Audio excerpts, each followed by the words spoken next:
This is Python's Paradise. This is your host, Greg Gilbert, aka the Python Hyena. And folks, here we are in Fredericton, New. Gee, I just heard the recording in progress thing go over my earphones. I waited there for a second, like, is it gonna sound? Is it right? Is it right? Is it right? I'm wondering, did it delay? Do I have to repeat this? Okay, I'll repeat this.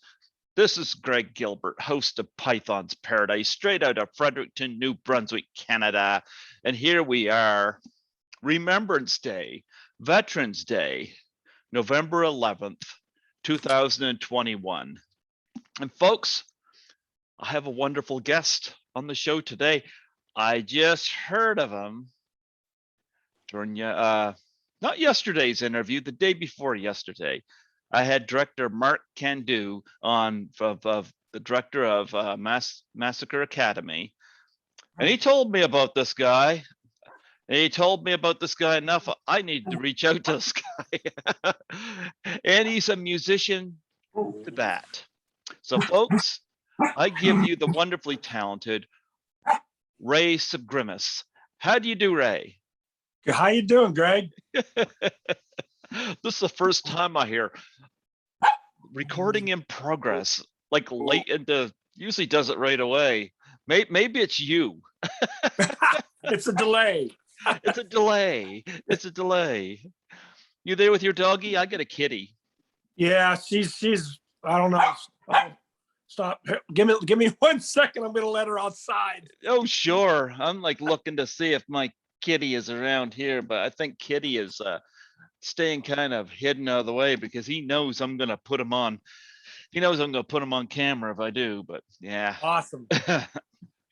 Before we talk about Massacre Academy and such, I'd like to get some of your background because I know you're skilled with the ukulele, which is very unique instrument, and of course, we all we all remember some of those. I guess it was the banjo and Deliverance and whatnot, but the ukulele is you don't hear about it all the time. Give us some of your background and how you come to choose that as your instrument of choice. I played in many bands over the years, playing guitar and singing in bands, playing guitar. And in my brother actually went to Hawaii.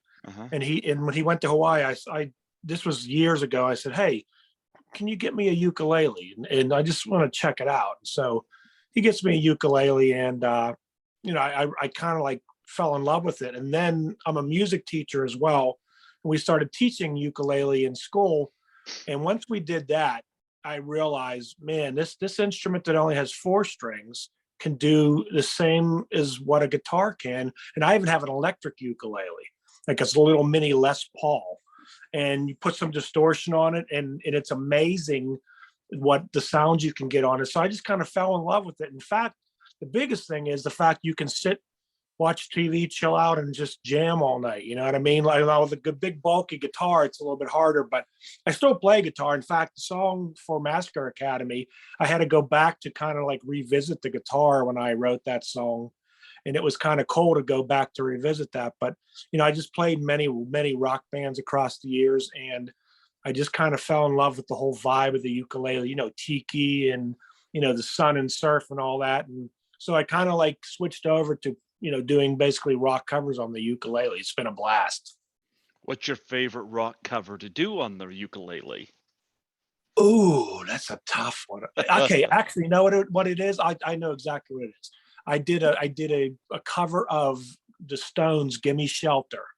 Oh, nice. And, I played all the parts on ukulele. I played on bass ukulele as well, and put a little drum machine there. And actually, that's my favorite because it really translated well to the ukulele. It was really cool.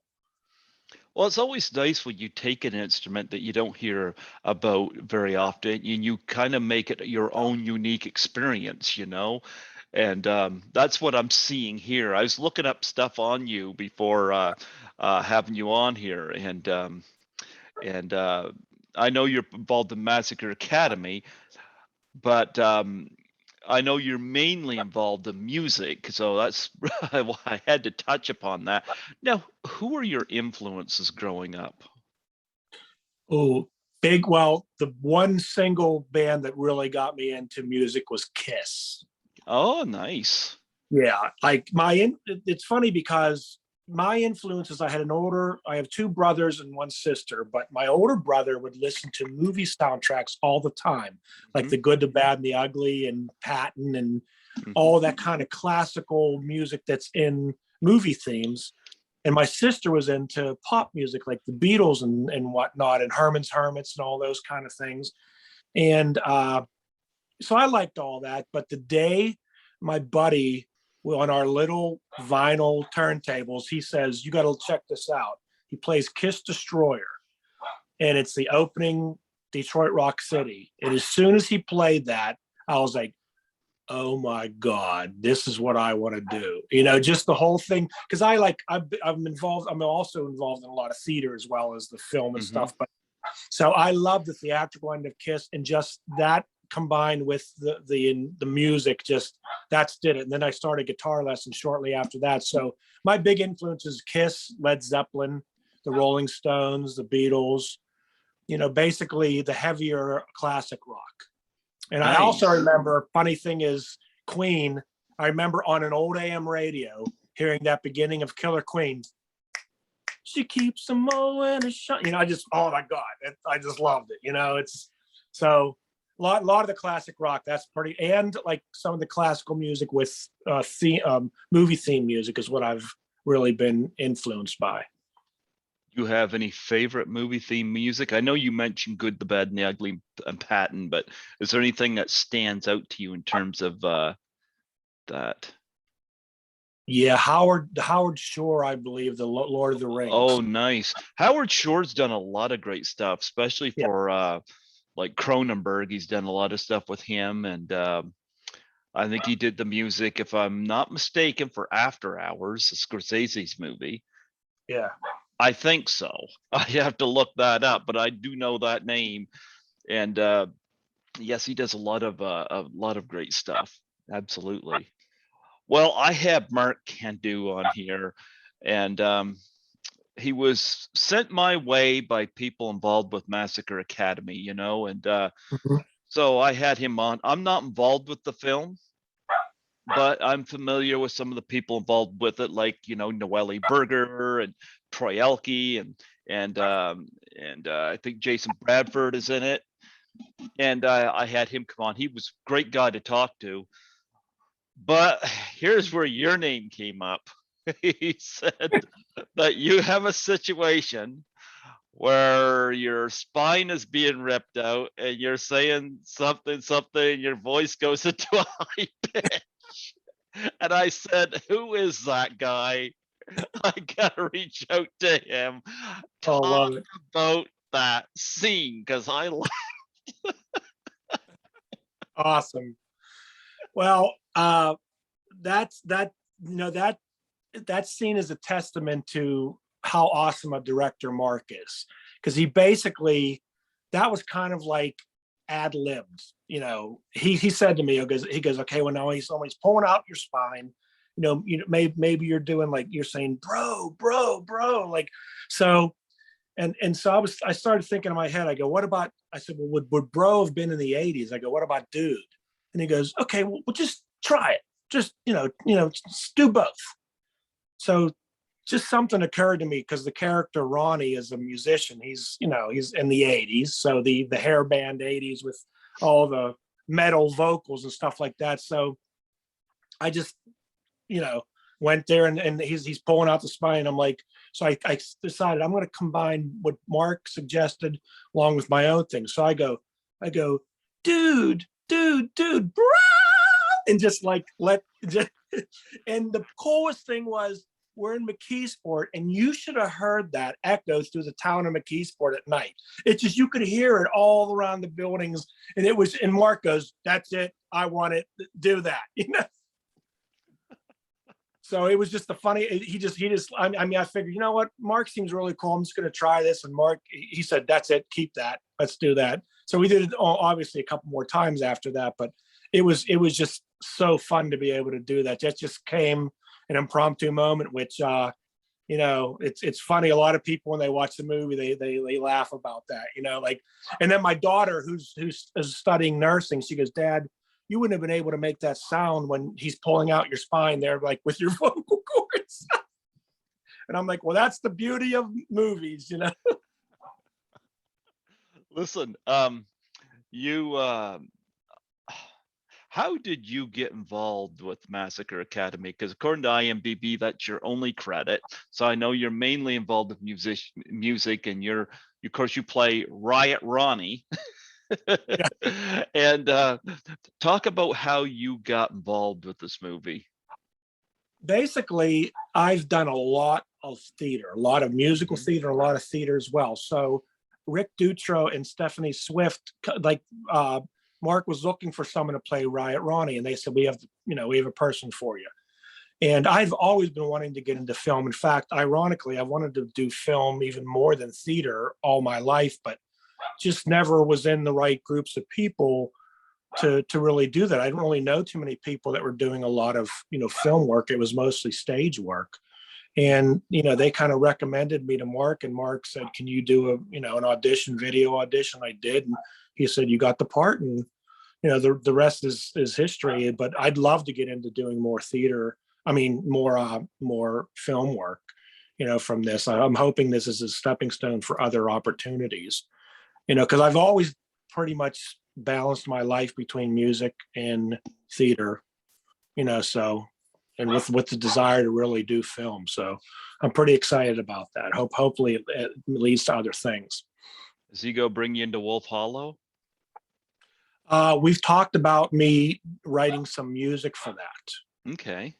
So I'm hoping, you know, maybe a little small part in there as well. But we really talked about, like, I really would like to get into doing film work, you know, film soundtracks, because I write the music that I write. When I write music on my own, it's usually instrumental music. So, you know, and with the ukulele, I'll sit there and watch TV, and I'll make up background music on my own as I'm watching things. So, and I, you know, also, you know, play guitar, play bass, play keyboard. So I really want to get into that aspect of film as well. Well, I haven't seen Massacre Academy yet because it's, you know, hasn't been released here. As one that I would like to see, but I would like to get some info on the character of Riot Ronnie. What did you bring into this? Basically, you know, Riot Ronnie is like in the little town, the little college town that they're in. He's like the older musician guy that all the college kids look up to. He's the rocker, you know, and he's been doing it a little bit longer. He's been there in that town, like, it's kind of a staple in the music industry. And he really has the hots for Debbie, who's Debbie is the girl she's the girl that's going on to Star Search, and she's going, you know, the skater. And it's one of those kind of situations where Ronnie probably could get any girl he wants, but he really wants Deb. But Deb has nothing to do with him. She kind of blows him off. So it really just kind of crushes his soul, you know, of that aspect, you know. So that's kind of where Ronnie stands. He's like a good guy, rock and roller, but, you know, he wants what he can't have. Okay, looking at this, who plays Debbie? April. Is it?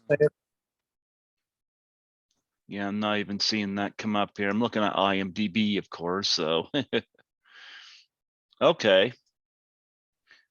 Well, it's funny because I was just at Frightmare in the Falls, and of course, two of the people that I have met there were Dave Sheridan and Felissa Rose, who of course are both involved in Z Dead In, which was one of the last movies I put my name on. And of course, you know, I tried to talk them into it. I said, I want to see an Officer Doofy Angela crossover. You know? Did you get to work with either of them? No. No. Regrettably, the only people I got to work with was April and Brian, because that's basically the scenes I was in was involved those guys. So, and I knew a lot of the people in the cast, but I, obviously, didn't get a chance to work with them. So, and those, when you see the movie, Dave and Felice, they're amazing. They're just amazing.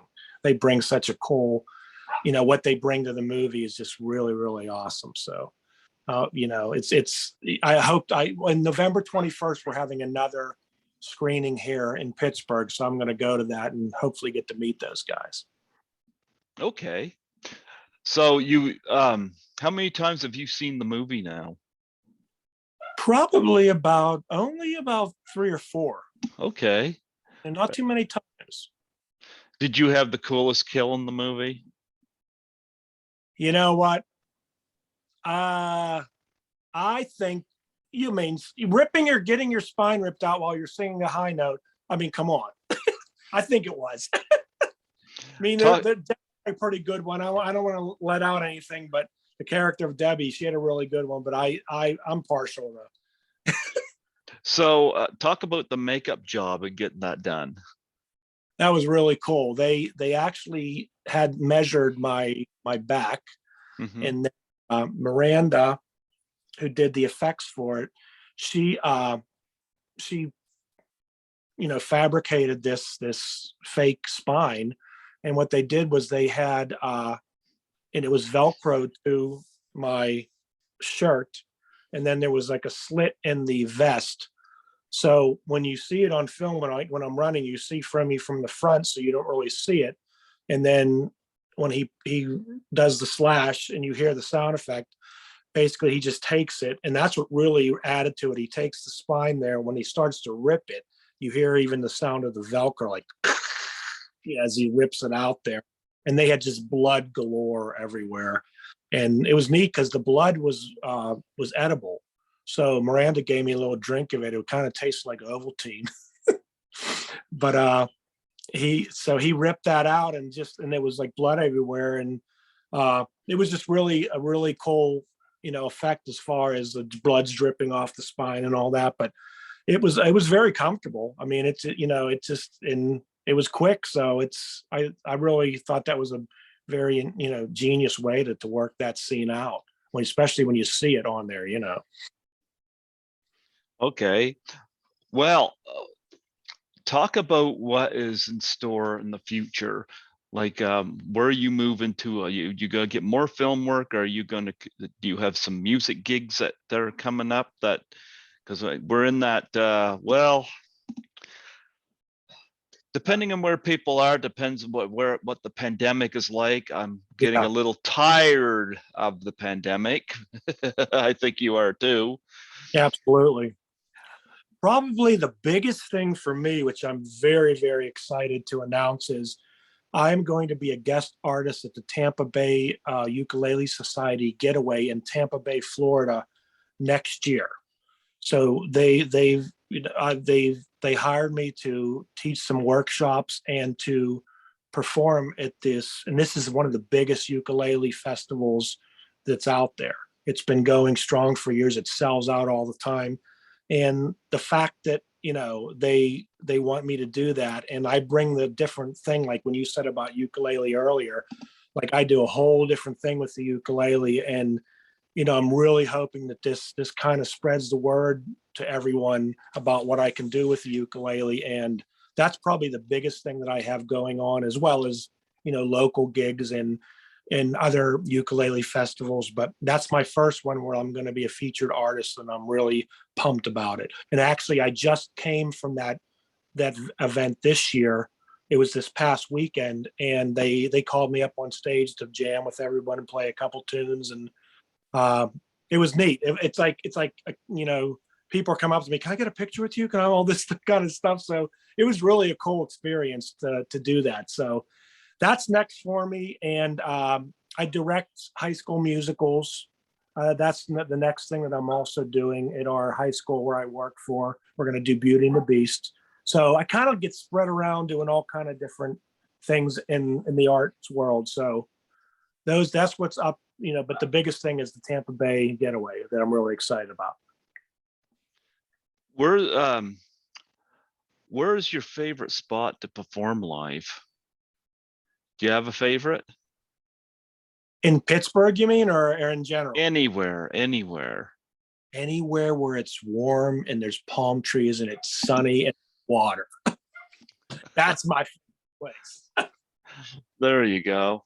How have you been dealing with this whole shit show that's been going on in the past 2 years?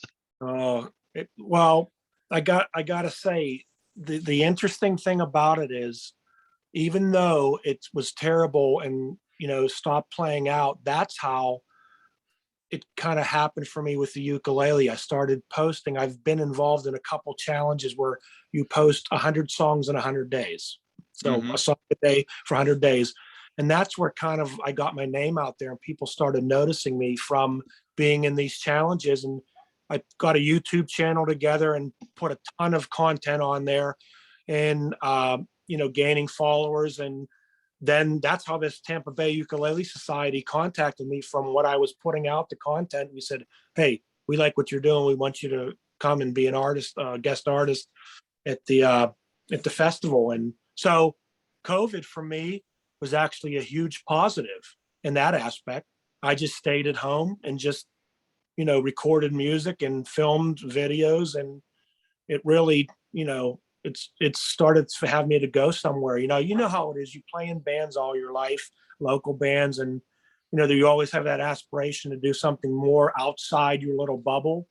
And in the ukulele world, I've made friends with people from Australia, from Britain, from Vietnam, all over the place. So it's been really cool. Do you have any charities that you want to plug on here?